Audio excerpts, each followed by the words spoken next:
There's an alarming study tonight on how the coronavirus spreads indoors. Researchers found that social distancing by 6 feet may not be enough, especially in schools and restaurants and other buildings with limited ventilation. Here's CBS News Chief Medical Correspondent Dr. Jon LaPook.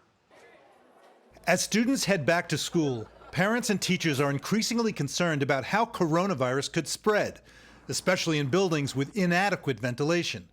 Jon LaPook studies viruses at the University of Florida.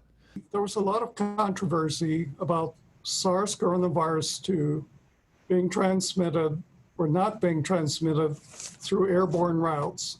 Analyzing air samples in a hospital room, LaPook's team found infectious virus can spread through the air up to 16 feet away from an infected patient through tiny droplets called aerosols.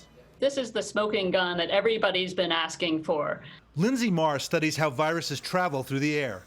We're talking about virus that is present in very small droplets, tiny ones that we call aerosols, that can travel much farther through the air and remain in the air for minutes to hours at a time.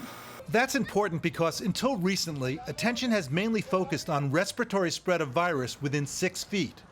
Aerosols can be produced just by talking. This classroom simulation shows how spread of virus is significantly cut down simply by placing ventilation near a teacher. Once we acknowledge that virus is transmitting through aerosols, we can then take steps to address that and to reduce that risk. Dr. Jon LaPook, CBS News, South Shaftesbury, Vermont.